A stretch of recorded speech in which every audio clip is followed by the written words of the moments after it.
Lawrence Islami. Mangana Bunchikiri. Amar Hikkamantri Dr. Ronos Pegu Dangoriai.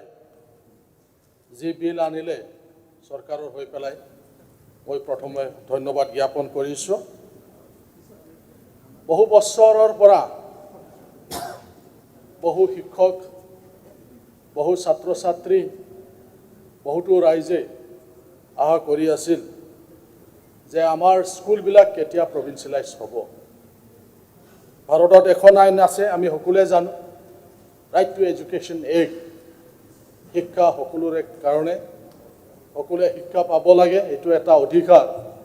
তথাপিওতো বহু অঞ্চলত venture স্কুলত পঢ়িব লগা হোৱাৰ কাৰণে বহু ছাত্ৰ ছাত্ৰীয়ে সময়মতে পাঠ্যপুথি যোগান পোৱা নাছিল।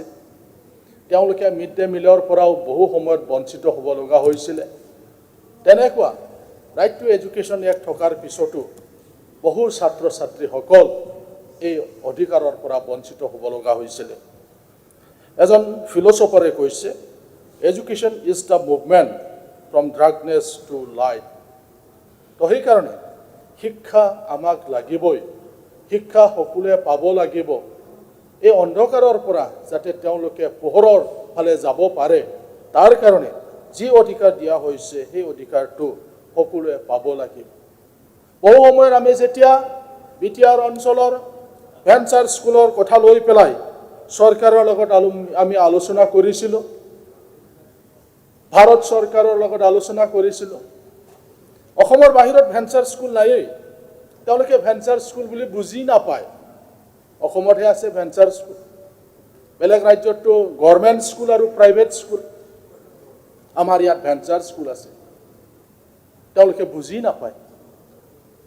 তো সেইকাৰণে আমি 2020 চনত যেতিয়া বিটিআৰ চুক্তি কৰিছিলোঁ, সেই সময়ত দীৰ্ঘদিন ধৰি বিশেষকৈ বিটিআৰ অঞ্চলত থকা বড়ো, অসমীয়া, বেংগলী, হিন্দীও দুখনমান আছে, এই স্কুলবিলাকৰ আমি কথা কৈছিলোঁ। অসমৰ বিভিন্ন প্ৰান্তত বিভিন্ন জিলাত যি বড়ো মাধ্যম আছে, এই মাধ্যমবিলাকৰ কথা আমি কৈছিলোঁ যে উইদাউট এনি কণ্ডিশ্যন আমাৰ যিবিলাক স্কুল আছে পিছপৰা অঞ্চল 6 শিডিউল যি কাৰণ দিয়া হৈছে, এই অঞ্চলৰ স্কুল কলেজবিলাক প্ৰভিন্সিয়েলাইজ কৰিব লাগে বুলি আমি দাবী জনাই আহিছিলোঁ। অসমৰ বিভিন্ন প্ৰান্তৰ বড়ো মাধ্যমৰ কথা আমি কৈ আহিছিলোঁ। যোৱাকালি মোৰ কুৱেশ্যন আৱাৰত মোৰ প্ৰশ্নৰ উত্তৰত আমাৰ শিক্ষামন্ত্ৰী ডক্টৰ ৰণোজ পেগুৱে কিছুমান কথা কৈছে। 6 শিডিউলে নিজে আইন বনাব পাৰিব, 6 শিডিউলে নিজে স্কুল ল'ব পাৰিব, কিন্তু ইয়াত কাৰিকৰী কিছু অসুবিধা আছে আৰু যিটো হৈ আছে। তো সেইকাৰণে সেই কথাটো এটা স্পষ্ট হ'ব লাগে। যদি সঁচাকৈ 6 শিডিউলৰ যদি ক্ষমতা আছে ট্ৰান্সপৰ্ট ডিপাৰ্টমেণ্টৰ ওপৰত সঁচাকৈ কাম কৰা, এই কথাটো স্পষ্ট হ'ব লাগে। কাৰণ যেতিয়া ইফালে দিছপুৰত আহে প্ৰভিন্সিয়েলাইজৰ ক্ষেত্ৰত, নিযুক্তিৰ ক্ষেত্ৰত, তেতিয়া তেওঁলোকে কোৱা হয় যে ষ্টেটৰ যিটো এক আছে সেই একমতে আপোনালোকেও কৰিব লাগিব। এইবিলাক হৈ আছে। গতিকে আমি দাবী কৰোঁ যে এই যে আহুৱা যি আছে সেই আহুৱাটো দূৰ কৰিব লাগিব। সঁচা অৰ্থত যদি 6 শিডিউলক ক্ষমতা দিয়া হৈছে, তেতিয়াহ'লে 6 শিডিউলে নিজে আইন তৈয়াৰ কৰি পেলাই তেওঁলোকে স্কুল কলেজ প্ৰভিন্সিয়েলাইজ কৰিব পাৰিব লাগিব। আৰু এই যে কাউন্সিলে যি 6 শিডিউলে যিটো স্কুল কলেজ প্ৰভিন্সিয়েলাইজ কৰি ল'ব, সেইটো যাতে অসম চৰকাৰে মানি লয়, এই কথাটো স্পষ্ট হ'ব লাগিব। সেইকাৰণে ইয়াত আমি কিছু সংশোধন আমি বিচাৰিছিলোঁ। হয়, ভাল হৈছে এই আইনটো অনাৰ বাবে মই মন্ত্ৰীক ধন্যবাদ জ্ঞাপন কৰিছোঁ। কাৰণ এতিয়ালৈকে আমাৰ অসমৰ নিচিনা ৰাজ্যত ভেঞ্চাৰ স্কুল থকাটো ভাল নহয়। আমাৰ সন্মানীয় অসমৰ মুখ্যমন্ত্ৰী ডাঙৰীয়াই কৈছে যে অসমখন আমি ভাৰতৰ ৰাজ্যৰ 5খন আগশাৰীৰ ভিতৰত এখন কৰিবলৈ আমি চেষ্টা কৰি আছোঁ। যদি সঁচা হয় আমাৰ মুখ্যমন্ত্ৰীৰ যিটো সপোন, সেইকাৰণে আমাৰ ইয়াত আৰু NEP নেশ্যনেল এডুকেশ্যন পলিচি অহাৰ আগে আগে যাতে এইবিলাক সমস্যা আৰু নাথাকে। আমাৰ KG to PG ক শ্ৰেণীৰ পৰা আমাৰ বিশ্ববিদ্যালয়লৈকে যিবিলাক সমস্যা আছে স্কুল কলেজ ইউনিভাৰ্চিটিত এইবিলাক যাতে সম্পূৰ্ণৰূপে যাতে সমাধান হয় তাৰ কাৰণে আমি বিচাৰিছোঁ।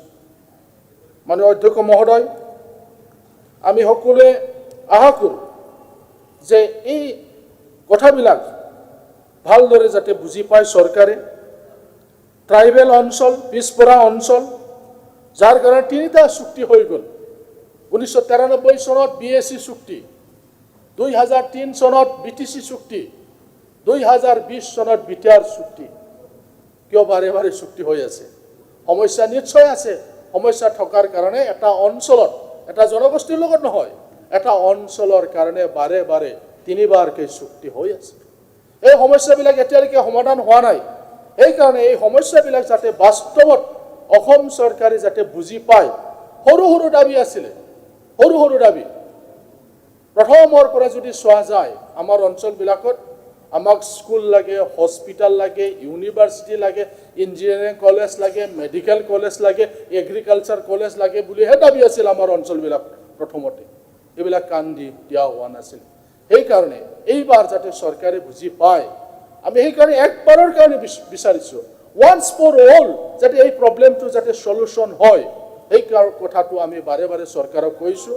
আৰু আমাৰ সেইকাৰণে এটা অনুৰোধ যে আমাৰ মন্ত্ৰী মহোদয়ে যোৱাকালি মোৰ প্ৰশ্নৰ যিটো উত্তৰত তেখেতে 6 শিডিউলে নিজে কৰি ল'ব পাৰিব বুলি যিটো কথা দিছে, মই ভাবোঁ সেইকাৰণে এই কথাটো তেখেতে আইনৰ আওতাত আনি পেলাই যাতে সম্পূৰ্ণভাৱে মানে বাস্তৱসন্মত প্ৰেক্টিকেল যাতে আমাৰ কাউন্সিলবিলাকে নিজে স্কুল কলেজ যাতে ল'ব পাৰে, তেনেকুৱা এটা আইন এই আইনৰ আওতাত যাতে আনে তাৰ কাৰণে। স্যাৰ, BTADৰ কাৰণে সৰ্বসন্মত প্ৰস্তাৱ এটা ল'ব লাগে আজি। অলপ ক'বলৈ দিব। স্যাৰ, BTADৰ ভেঞ্চাৰ স্কুলৰ কাৰণে আজি এটা সৰ্বসন্মত আমি সদনত এটা প্ৰস্তাৱ ল'ব লাগে। চুক্তি অনুসৰি চুক্তি অনুসৰি সকলোবিলাক স্কুল আপোনাৰ টাইম আহিব, কিয় দিছে? চুক্তি অনুসৰি সকলোবিলাক আপোনাৰ সময়ত আপুনি ক'ব। আপুনি চাওক, আপোনাৰ সময়ত আপুনি 5 মিনিট এইটোৱে ক'ব। আমাক ক'বলৈ দিব। আমি আনফালে চৰকাৰকো আমি ধন্যবাদ জ্ঞাপন কৰিছোঁ। চৰকাৰে আজি বিশ্ববিদ্যালয় প্ৰত্যেক জিলাত দি আছে। আমাৰ কোকৰাঝাৰ 2খন হ'ল, বড়োলেণ্ড ইউনিভাৰ্চিটি আৰু কোকৰাঝাৰ ইউনিভাৰ্চিটি। তাৰ বাবে আমি চৰকাৰকো ধন্যবাদ জনাব লাগিব। চৰকাৰে আজি বিভিন্ন অঞ্চলত আন্তঃগাঁথনি দি আছে, তাৰ বাবে চৰকাৰক ধন্যবাদো দিব লাগিব।